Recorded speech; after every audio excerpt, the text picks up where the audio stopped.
नमस्कार बच्चों, स्वागत है आप सभी का Shri Shyam group of education के यूट्यूब चैनल पर। मैं विकास शर्मा आपको +1 की फिजिक्स करवा रहा हूँ और इसके अंदर आज हम लोग एक नया चैप्टर शुरू करने वाले हैं जो अपना लास्ट चैप्टर है फर्स्ट फिजिक्स का, जिसका नाम है गुरुत्वाकर्षण। ठीक है, तो नए चैप्टर की ओर अपने आगे बढ़ते हैं। देखिए 8वां चैप्टर जो अपना है चैप्टर नंबर 8 और चैप्टर का नाम है गुरुत्वाकर्षण। गुरुत्वाकर्षण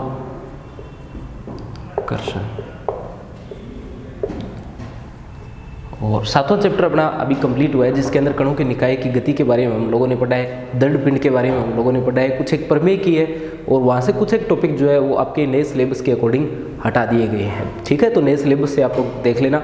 तो मैंने तो आपको पुराने सिलेबस के अकॉर्डिंग ये सारे चैप्टर करवाए हैं, तो उनमें तो अपने सभी टॉपिक किए हैं और अगर कोई टॉपिक बचता है तो वो अपने इस चैप्टर के बाद में कर लेंगे। जैसे एक आपके फर्स्ट जो चैप्टर है उसमें टॉपिक है मूल बल जो है वो प्रकृति में लगने वाले बल जो है उनके बारे में अपने पढ़ेंगे। इस चैप्टर के बाद में आपको बताऊंगा कि गुरुत्वाकर्षण, नाभिकीय बल और विद्युत चुंबकीय बल और दुर्बल बल जो अपने मूल बलों की श्रेणी में आते हैं और संरक्षण के नियम भी वहाँ कुछ लागू होते हैं, तो वो अपने इस चैप्टर के बाद में पढ़ लेंगे।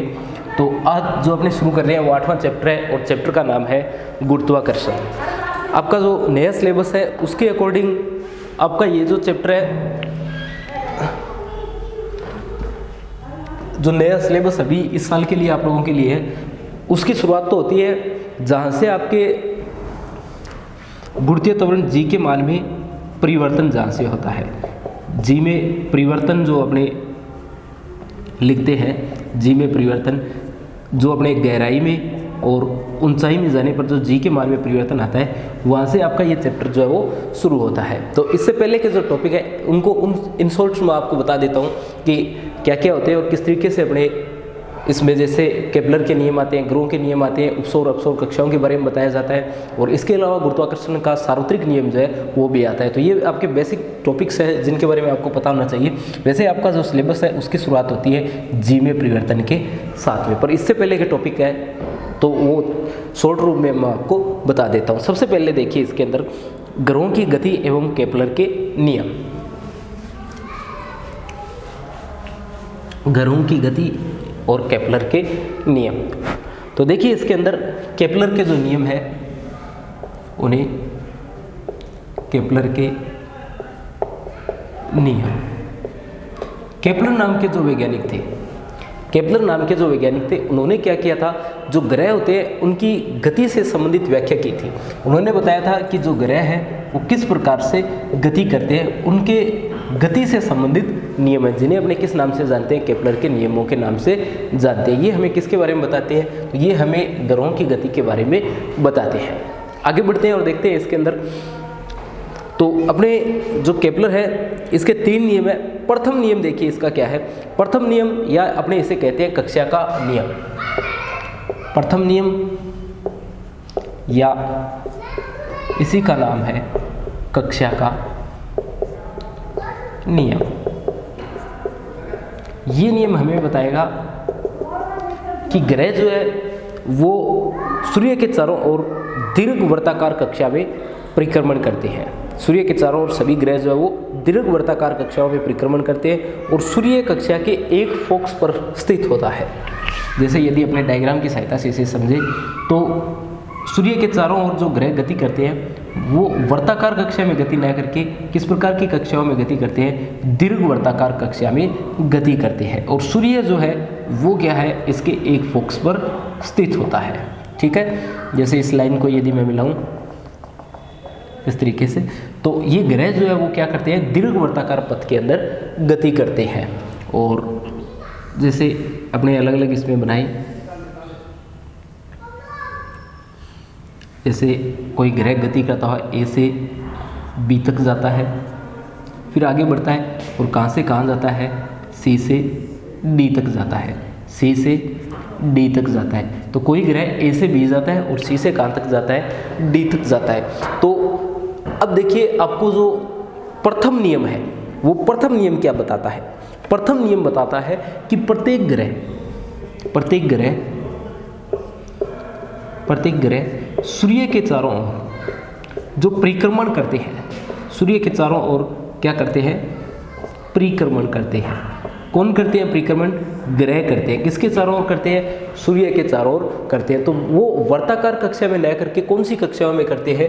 तो वो करते हैं दीर्घ वर्ताकार कक्षाओं में। कौन सी कक्षाओं में करते हैं? दीर्घ वर्ताकार कक्षाओं में करते हैं। यानी दीर्घ वर्ताकार कक्षाओं के अंदर वो क्या करते हैं? गति करते हैं। ये अपने पास में क्या है? केपलर का प्रथम नियम है। और केपलर का द्वितीय जो नियम है, केपलर का द्वितीय नियम क्या बताता है? देखिए, केपलर का द्वितीय नियम, केपलर का द्वितीय नियम,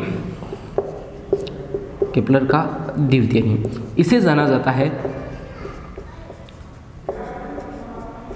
क्षेत्रफल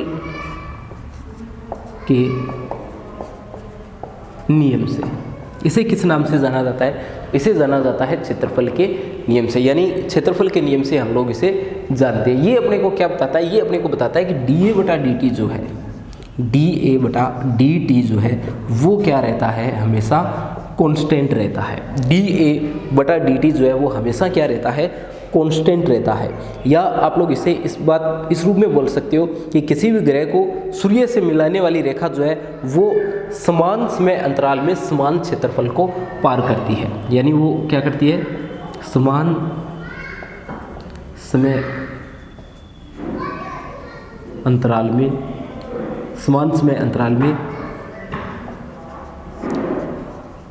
समान क्षेत्रफल को पार करती है। समान समय अंतराल में समान क्षेत्रफल को पार करती है। ये अपने क्या आता है? ये अपने द्वितीय नियम आता है। यानी जो ग्रह को सूर्य से मिला रही है वो रेखा ये जो रेखा है ये इसकी बात कर रहा है, ये समान समय अंतराल में, जैसे टी समय अंतराल इन दोनों के मध्य है, तो टी समय अंतराल में वो जितना क्षेत्रफल तय करेगी वही क्षेत्रफल जो टी समय अंतराल में यहाँ तय किया जाएगा उसके बराबर होगा। ठीक है, यानी समान समय अंतराल में समान क्षेत्रफल जो है वो क्या किया जाएगा? तय किया जाएगा। जैसे ए से बी की ओर अगर जा रहे हैं तो ए से बी और सी से डी जा रहे हैं, तो समान समय अंतराल में समान क्षेत्रफल जो है वो पार किया जाता है। ठीक है, जैसे अगर ए से बी तक जा रही है, ये आकृति जैसी भी बनी हुई है इसके अंदर आप लोग इसी को ध्यान में रखोगे कि समान समय अंतराल में समान क्षेत्रफल को पार करती है। ठीक है, इसे थोड़ा सा बड़ा बना देंगे, इस साइड से थोड़ा ये छोटा बन जाएगा। तो आपको क्या ध्यान रखना है कि अगर समय अंतराल समान है तो क्षेत्रफल भी क्या होता है? समान होता है। जैसे ए से बी तक जाएगा तो ये जो लाइन क्षेत्रफल तय कर रही है, ये वाला क्षेत्रफल, ये किसके बराबर है? ये समान तय दूरी में तय किए गए इस क्षेत्रफल के बराबर है। ठीक है, इस क्षेत्रफल के क्या है? ये बराबर है। इसे अपने जानते हैं केपलर के द्वितीय नियम के नाम से। अब आता है अपने केपलर का तृतीय नियम, जिसे अपने कहते हैं आवर्तकाल का नियम। जिसे किस नाम से जाना जाता है? तृतीय नियम या आवर्तकाल का नियम या आवर्तकाल के नियम के नाम से जाना जाता है। ये आवर्तकाल का नियम जो है ये आपको क्या बताता है? ये आपको बताता है कि किसी ग्रह के सूर्य का पूरा एक चक्र लगाने का समय, यानी जो आवर्तकाल है उस आवर्तकाल का यदि आप लोग वर्ग कर देते हो तो वो किसके अनुक्रमानुपाती होता है? वो होता है कक्षा की अर्ध दीर्घ अक्ष या सूर्य से औसत दूरी की तृतीय घात के अनुक्रमानुपाती होता है। यानी जो टी की स्क्वायर है वो किसके अनुक्रमानुपाती होती है? ए की पावर 3 के, या ए क्यूब हम लोग जिसे बोलते हैं उस ए क्यूब के क्या होती है? अनुक्रमानुपाती होते हैं। कौन? T square. टी स्क्वायर जो किसके अनुक्रमानुपाती होती है? ए क्यूब के अनुक्रमानुपाती होती है। ठीक है, इसका मतलब क्या हुआ? इसका मतलब ये हुआ कि जो ग्रह इसके चारों ओर चक्कर लगा रहे हैं उसको चक्कर लगाने में जो समय लगेगा, एक चक्र पूरा करने में जो समय लगेगा वो क्या कहलाता है? उसका आवर्तकाल कहलाता है। वो क्या कहलाता है? इसका आवर्तकाल कहलाता है। ठीक है, और आवर्तकाल का यदि क्या किया जाए? वर्ग किया जाए, तो यहाँ अपने क्या कर रहे हैं? इस आवर्तकाल का वर्ग कर रहे हैं। ये किसके अनुक्रमानुपाती है? ये ए की पावर 3 के अनुक्रमानुपाती है। या तो ये क्या है? अर्ध दीर्घ अक्ष है, या तो ये क्या है? अर्ध दीर्घ अक्ष, अर्ध दीर्घ अक्ष, या ये क्या है? सूर्य से ग्रह की औसत दूरी है। तो आवर्तकाल की स्क्वायर जो है वो किसके अनुक्रमानुपाती होती है? a की पावर 3 के अनुक्रमानुपाती होती है। ये हमारे पास में क्या है? केपलर का ग्रह की गति का तृतीय नियम है। ये तीनों नियम आपको हमेशा याद रखने हैं, ये आगे आने वाली क्लासेस के अंदर आपके बहुत काम में आने वाले हैं। तो केपलर की ग्रह के नियम जो है गति के, वो क्या है? ये 3 नियम है, प्रथम नियम, द्वितीय नियम और तृतीय नियम। प्रथम नियम जो है वो क्या बता रहा है अपने को? प्रथम नियम बता रहा है कक्षा के बारे में। कक्षा का नियम अपने इसे कहते हैं। क्यों कहते हैं? क्योंकि ये कक्षा के बारे में बताता है कि ग्रह जिस कक्षा के अंदर चक्कर लगाता है वो कक्षा वर्ताकार न होकर के कैसी होती है? दीर्घ वर्ताकार होती है। यानी जो कक्षा होती है इसकी किस प्रकार की होती है? दीर्घ वर्ताकार होती है। ग्रह जो है वो दीर्घ वर्ताकार कक्षाओं में क्या करते हैं? गति करते हैं। द्वितीय नियम आता है, उसे कहा जाता है क्षेत्रफल का नियम। ये बताता है कि समान समय अंतराल में समान क्षेत्रफल जो है वो क्या किया जाता है? तय किया जाता है। यानी dA/dt जो है वो हमेशा क्या प्राप्त होता है? आपको कांस्टेंट प्राप्त होता है। तीसरा नियम जो है उसे हम लोग कहते हैं आवर्तकाल का नियम। ये क्या बताता है? ये बताता है कि जो आवर्तकाल की स्क्वायर है वो किसके अनुक्रमानुपाती होती है? वो a की क्यूब के अनुक्रमानुपाती है। यहाँ a क्या है? या तो आप लोग बोल सकते हो अर्धदीर्घ अक्ष है, या फिर आप लोग बोल सकते हो कि ग्रह से सूर्य की औसत दूरी है। ठीक है, तो ये हमारे पास में केपलर के नियम थे। आगे देखो, नेक्स्ट टॉपिक जो अपने इसके अंदर आता है, एक इसी के अंदर मैं आपको इसमें साथ के साथ बता देता हूँ, आपके सिलेबस का हिस्सा तो नहीं है, फिर भी आप लोग ध्यान रखना। एक तो होती है उपसौर स्थिति और एक होती है अपसौर स्थिति। एक तो होती है उपसौर स्थिति और एक होती है अपसौर स्थिति। एक तो स्थिति होती है उपसौर और एक होती है अपसौर। ये दो नाम आपको ध्यान रखने। एक तो अपने ये नाम है उपसौर और एक नाम क्या है? अपसौर है। इसमें जो कक्षा में ग्रह की सूर्य के निकट की जो स्थिति है उसे तो कहते हैं उपसौर, और जो सूर्य से अधिकतम दूरी की स्थिति है उसे कहा जाता है अपसौर। ठीक है, तो यदि अपने इस डायग्राम को फिर से बनाते, जैसे ये डायग्राम ऐसे बन रहा है और यहाँ सूर्य आपका स्थित है, और ये एक तो इस जगह ग्रह और दूसरा ये ग्रह कहाँ है? यहाँ है, ए और बी पॉइंट। तो जो सूर्य और ग्रह के बीच की जो निकटतम स्थिति है या कम दूरी है, सबसे कम दूरी है, उसे तो कहा जाता है उपसौर स्थिति। किस नाम से जानते हैं? उपसौर के नाम से जानते हैं। और जो अधिकतम दूरी की अवस्था होती है उसे कहते हैं अपसौर। उसे किस नाम से जाना जाता है? अपसौर के नाम से जाना जाता है। तो एक स्थिति उपसौर है और दूसरी जो स्थिति है वो क्या है? अपसौर है। ठीक है, तो इन दोनों स्थितियों के बारे में आप लोग ध्यान रखना। आगे बढ़ते हैं अपने और देखते हैं गुरुत्वाकर्षण का सार्वत्रिक नियम, या अपने इसे कहते हैं न्यूटन का गुरुत्वाकर्षण का नियम।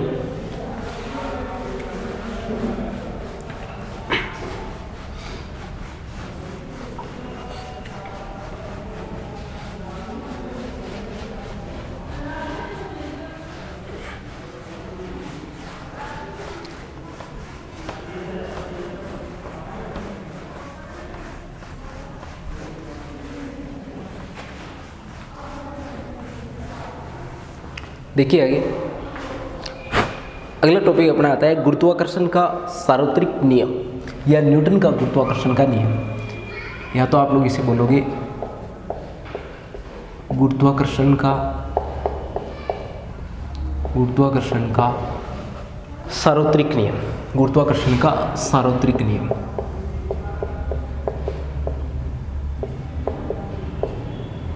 गुरुत्वाकर्षण का सार्वत्रिक नियम, या इसी को कहते हैं न्यूटन का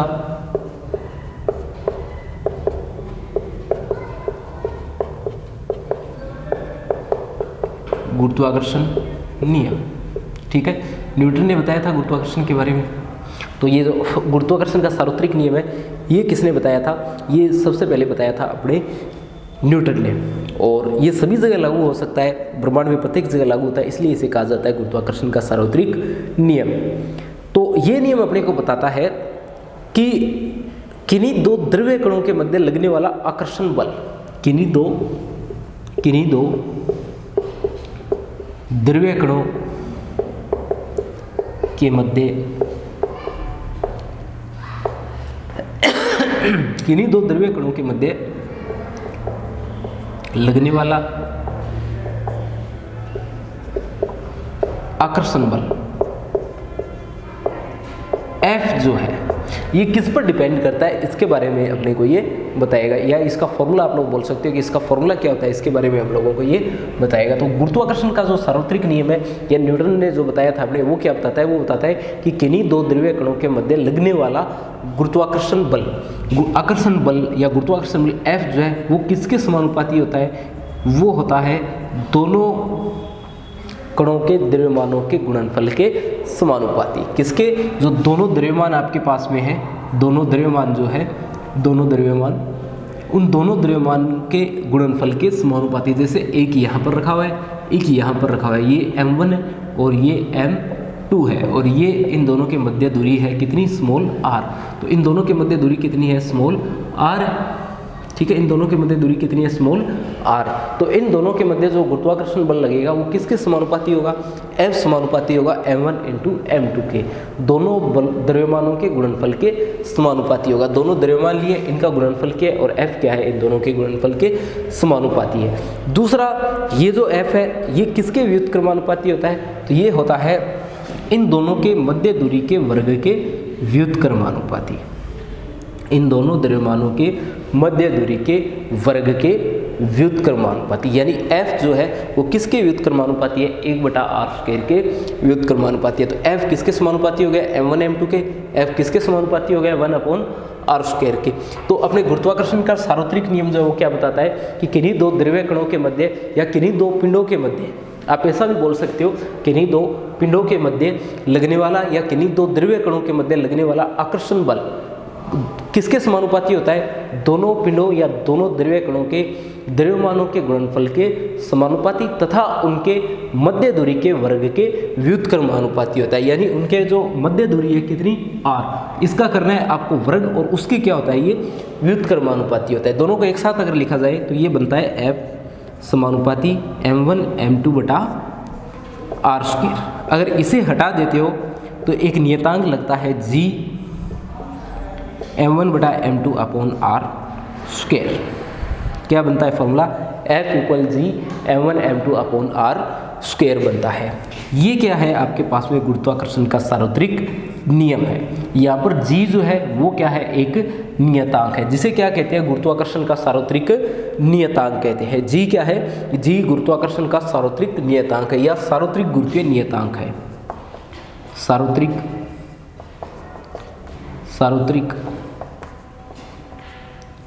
गुरुत्वीय नियतांक है।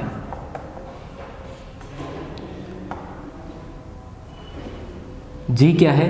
सार्वत्रिक गुरुत्वीय नियतांक है। और जी का मान कितना होता है?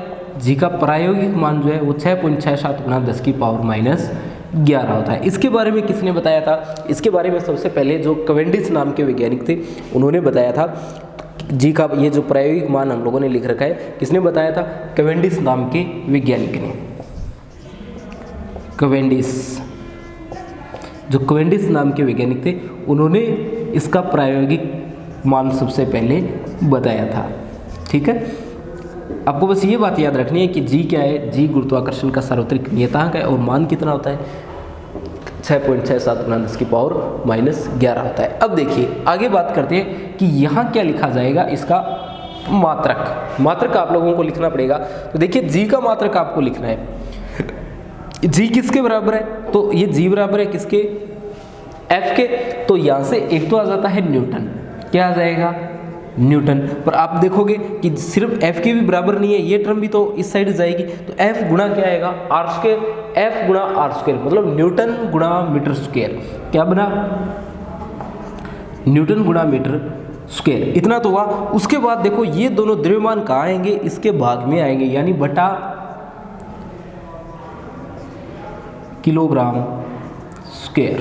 ठीक है, या न्यूटन मीटर स्क्वायर पर केजी स्क्वायर आप लोग इसे लिख सकते हो। ठीक है, न्यूटन मीटर स्क्वायर पर केजी स्क्वायर जो है वो क्या है? इसका मात्रक बन गया। अगर इसकी विमा लिखनी पड़े अपने को तो आप लोग इसकी विमा भी लिख सकते हो। ठीक है, इसकी विमा आप लोग सॉल्व करके निकाल सकते हो। जैसे इसकी विमा अगर आपको लिखनी हो तो ये तो बल है, बल न्यूटन, और न्यूटन के लिए हम लोग लिखते हैं m1 L1 T-2। ये अपने पास में r की पावर 2 है, तो r के लिए तो L1 लिखा जाता है, पर पावर 2 है तो L2 लिखोगे आप लोग। ये द्रव्यमान m है, इसके लिए kg, और kg का मतलब क्या हो गया? आपको m लिखना होगा, और m कितनी बार लिखना पड़ेगा? 2 बार लिखना पड़ेगा। जो भाग में आ रहा है उसे माइनस में लिखोगे, और जो गुणा में आ रहा है वो जिस प्रकार से भी लिखा जाएगा प्लस का या माइनस का, उसे आपको लिखना पड़ेगा क्योंकि इसे सोल्व करना पड़ेगा आपको। ठीक है, आप लोग सोल्व कर लेना। इस साइड f है m1 l1 t-2 और इसके लिए क्या लिखोगे l की पावर 2 और इसके लिए क्या आएगा m की पावर 2। तो इन दोनों को मल्टीप्लाई करोगे अपॉन में इसे ले जाओगे, या यहाँ से आप लोग क्या कर सकते हो, इसकी विमा लिख सकते हो। ठीक है, आगे बढ़ते हैं और बात करते हैं इसके सदिश रूप की, कि सदिश रूप में हम लोग इसे किस प्रकार से लिख सकते हैं। सदिश निरूपण,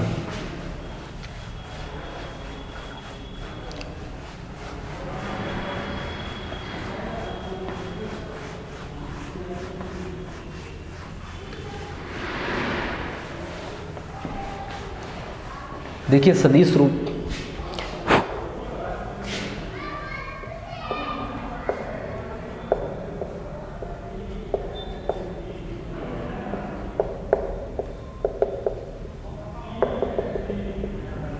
सदिश निरूपण देखिए अपने, तो सदिश निरूपण के लिए अपने क्या कर सकते हैं, दो तरीके से हम लोग इसका सदिश रूप लिख सकते हैं।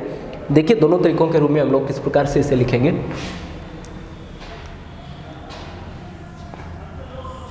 पहले मैं फर्स्ट टाइप आपको बता देता हूँ, उसी के अंदर मैं आपको सेकंड टाइप बता दूंगा।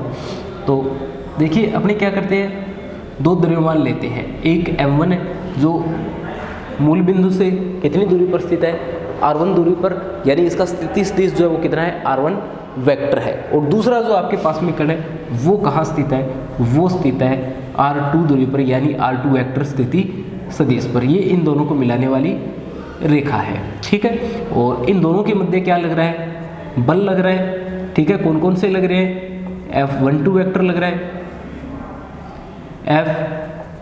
F12 वेक्टर लग रहा है और F21 वेक्टर लग रहा है। ठीक है, या फिर ये करो कि ये लाइन जो है इन्हें थोड़ी आगे रखो।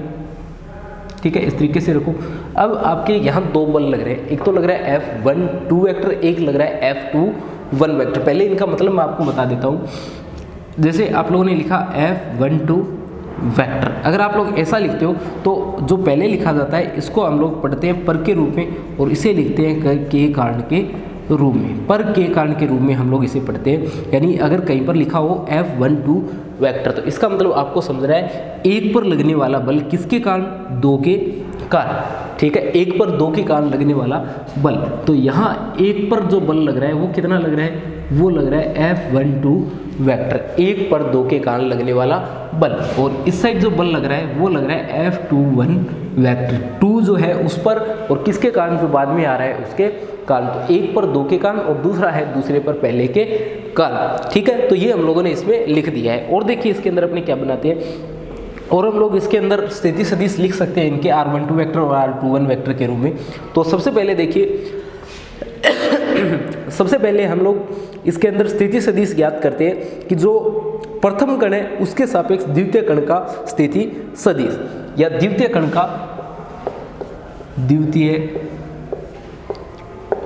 का प्रथम कण के सापेक्ष स्थिति सदिश किसका, जो द्वितीय कण है उसका, यानी R21 वेक्टर किसके बराबर, R2 वेक्टर माइनस का R1 वेक्टर। जो पहले लिखा है उसमें से बाद वाला आप लोगों को क्या कर देना है, घटा देना है। यानी R21 वेक्टर किसके बराबर है, R2 माइनस R1 वेक्टर के बराबर है। ये किसका है, ये द्वितीय कण का स्थिति सदिश है, किसके कारण, प्रथम कण के सापेक्ष। आगे बढ़ते हैं और लिखते हैं द्वितीय कण पर प्रथम कण के कारण लगने वाला बल, द्वितीय कण पर प्रथम कण के कारण लगने वाला बल। अब देखिए द्वितीय कण का मतलब हो गया M2, प्रथम कण का मतलब क्या है, M1। अभी मैंने आपको बताया पर के कारण के रूप में हम लोग इसे लिखते हैं। तो कौन किस पर बल लगा रहा है, आपको किस पर देखना है, M2 पर देखना है, यानी आप लोग लिखोगे F21 वेक्टर। क्या लिखोगे, F21 वेक्टर लिखोगे।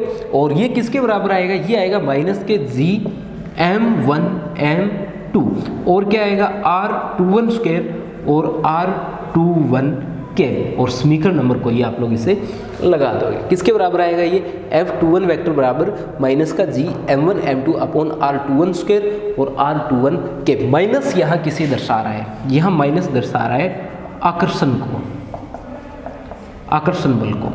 माइनस किसे प्रदर्शित कर रहा है, यहाँ पर आकर्षण बल को प्रदर्शित कर रहा है। ठीक है, यहाँ जो हम लोगों ने माइनस लिख दिया है ये किसको रिप्रेजेंट कर रहा है, तो ये कर रहा है आकर्षण बल को। आगे बढ़ते हैं और लिखते हैं कि जो दूसरा कण है, ये जो प्रथम कण है, लिखते हैं प्रथम कण पर द्वितीय के कारण लगने वाला बल कितना आएगा, F12 वेक्टर। देखिए प्रथम पर तो F12 वेक्टर किसके बराबर, जी m1 m2 R12 स्क्वायर और R12 के। जहाँ ये स्थिति सदिश R21 था आपके पास में, उसी तरीके से दूसरी तरफ क्या है, R12 अपने पास में है। तो ये जी m1 m2 upon R12 square into R12 के, ये आपके पास में दूसरी समीकरण है। तो ये इनका क्या होता है, सदिश रूप होता है। अब देखिए, अगर आपको एग्जाम में क्वेश्चन इस तरीके से मिलता कि सिद्ध कीजिए न्यूटन का जो नियम है, न्यूटन का जो गुरुत्वाकर्षण का सार्वत्रिक नियम है, वो न्यूटन के क्रिया प्रतिक्रिया जो नियम है उसकी क्या करता है, पालना करता है। तो यहाँ पर अगर आप लोग सिद्ध करना चाहो कि ये जो नियम है ये क्रिया प्रतिक्रिया के नियम की पालना करता है, तब आप इसे किस प्रकार से सिद्ध करते। तो उसमें देखिए आप लोग क्या लिखते, जैसे इसी को मैं सोल्व कर देता हूँ आगे। तो ये लिखा गया है आपके पास में F12 माइनस का जी m1 m2।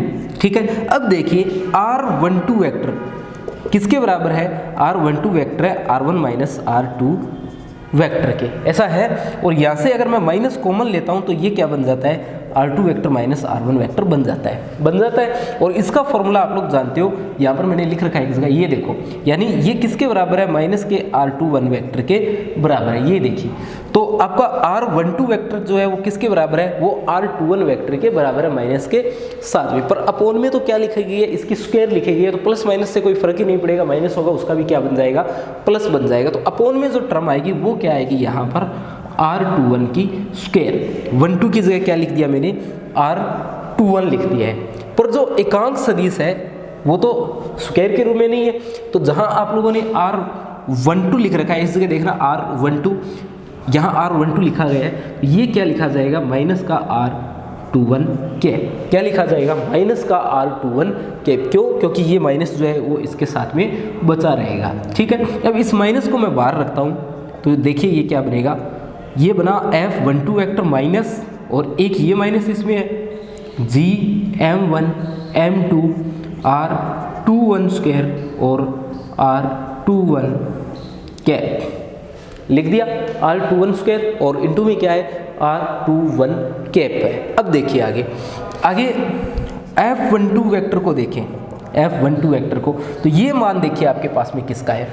इस समीकरण एक को अगर देखें तो इसमें लिखा गया F21 वेक्टर बराबर माइनस का, ये जो माइनस है ये माइनस इसमें भी है, जी दोनों में एक जैसा है, m1 m2 भी है, R21 स्क्वायर है और R21 कैप इसके साथ में। यानी ये जो मान है आपके पास में समीकरण एक के अकॉर्डिंग ये किसके बराबर है, ये F21 वेक्टर के बराबर है। तो माइनस बाहर रखा और F21 वेक्टर, यानी यहाँ से क्या लिखा जाएगा, यहाँ से लिखा जाएगा F12 वेक्टर इक्वल माइनस का F21 vector minus F21 vector. तो यही आपको कौन बताता है, ये बात आपको न्यूटन की जो क्रिया प्रतिक्रिया का नियम है वो बताता है कि दो कणों के मध्य लगने वाला बल जो है, अगर आप किसी एक कण पर बल लगाते हो तो उसके बराबर एवं विपरीत दिशा में क्या होती है, हमेशा एक प्रतिक्रिया होती है, बराबर और विपरीत दिशा में। तो देख सकते हो F12 वेक्टर जो है वो बराबर है किसके, F21 के, मतलब परिमाण दोनों का बराबर है। और माइनस क्या बता रहा है, इनकी डायरेक्शन को बता रहा है। यहाँ ये किसको बता रहा है, माइनस जो है वो डायरेक्शन को बता रहा है कि F12 और F21 की डायरेक्शन क्या है, एक दूसरे के अपोजिट है। देख भी सकते हो, एक इस तरफ लग रहा है तो दूसरा किस ओर लग रहा है, इस ओर लग रहा है। ठीक है, यानी दोनों की डायरेक्शन क्या है, अपोजिट है। तो इससे आपको क्या पता चलता है, इससे आपको पता चलता है कि ये इस तरीके से गति कर रहे हैं कि दोनों क्या करें, एक दूसरे के विपरीत आए। ठीक है, और इस तरीके से ये सिद्ध हो जाता है कि आपके पास में जो गुरुत्वाकर्षण का सार्वत्रिक नियम है वो किसका पालन करता है, न्यूटन की गति का जो तृतीय नियम है, जिसे अपने कहते हैं क्रिया प्रतिक्रिया का नियम। ये क्रिया प्रतिक्रिया के नियम की क्या करता है, पालना करता है। ठीक है, ये अपना टॉपिक था जिसके अंदर हम लोगों ने पढ़ा है गुरुत्वाकर्षण का सार्वत्रिक नियम और दूसरा पढ़ा है हम लोगों ने गुरुत्वाकर्षण के सार्वत्रिक नियम का सदिश रूप। बचे हुए टॉपिक अपने नेक्स्ट वीडियो में देखेंगे।